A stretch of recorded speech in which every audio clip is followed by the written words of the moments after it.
Hello dear students, today we will discuss about thalassemia. What is thalassemia?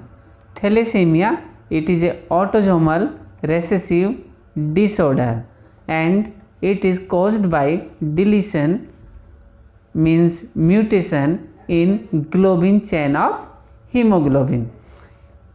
Hemoglobin, it is a red pigment in our blood and it is consist of alpha and beta chain. तो होता क्या है कि अगर alpha chain बहुत ज़्यादा है तो बीटा चेन बहुत कम होती है, और यदि अल्फा चेन हीमोग्लोबिन की कम है तो बीटा चेन बहुत ज़्यादा होती है। सो इट रिड्यूस्ड और absence the synthesis of globin in excess of others, कि अगर एक ज़्यादा है तो दूसरी क्या होगी, कम होगी।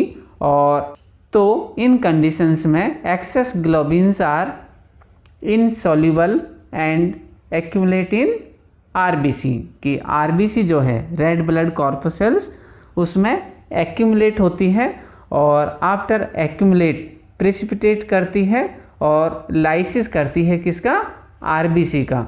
और जब आरबीसी लाइसिस हो जाएगी अर्थात नष्ट हो जाएगी तो ये कोज करता है एनीमिया अर्थात रक्त की कमी। और यह एक बहुत कॉमन डिसऑर्डर है जो वर्ल्ड के लगभग सभी एरिया में बच्चों में मिलता है। तो लोगों को अवेयर करने के लिए वर्ल्ड थैलेसीमिया डे सेलिब्रेट किया जाता है 8 मई को, और हर 8 मई को इसकी थीम अलग अलग होती है।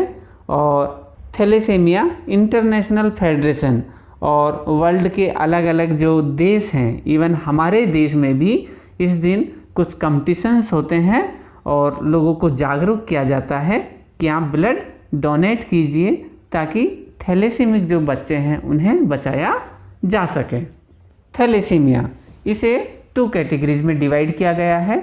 वन है अल्फा थैलेसीमिया और सेकंड है बीटा थैलेसीमिया। तो ध्यान दीजिएगा लर्नर्स कि अल्फा थैलेसीमिया इन्वॉल्व 2 जीन, कौन कौन से, HbA1 एंड HbA2, 2 जीन है।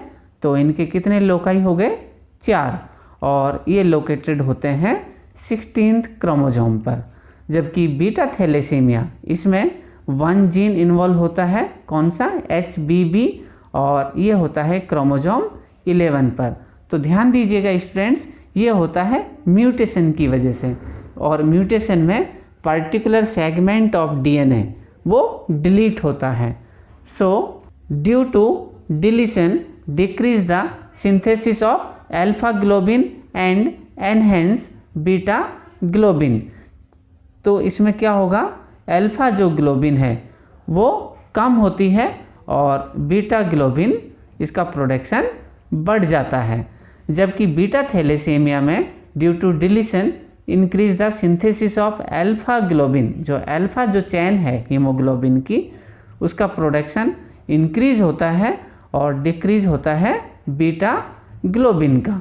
तो अल्फा थैलेसीमिया में excess beta globin in adult and new born babies unstable the tetramer of globin, कि इसमें होता क्या है कि 2 अल्फा होती हैं और 2 चेन ही बीटा होती हैं। तो इसकी वजह से क्या होगा, जो टेट्रामर जो बनेगी वो कैसी बनेगी, अनस्टेबल होगी, और इसकी वजह से एबनॉर्मल कैरिंग कैपेसिटी होगी किसके लिए, ऑक्सीजन के लिए, कि ये प्रॉपर वे में बॉडी में ऑक्सीजन को कैरी नहीं कर पाती हैं। जबकि बीटा थैलेसीमिया में एक्सेस अल्फा ग्लोबिन ये बाइंड होती है एक्सेस वाली, किसके साथ, आरबीसी के साथ, और आरबीसी मेम्ब्रेन के साथ बाइंड होने पर ये इसे डैमेज करती है, और डैमेज होने पर कॉज होता है एनीमिया। और डियर स्टूडेंट्स, ये क्लास 12th और नीट का एक इम्पॉर्टेंट टॉपिक है, और उम्मीद करते हैं कि आपको काफ़ी अच्छा लगा होगा। और प्लीज़ अगर अच्छा लगा है तो वीडियो को लाइक कीजिए और हमारे चैनल को सब्सक्राइब कीजिए। Thank you.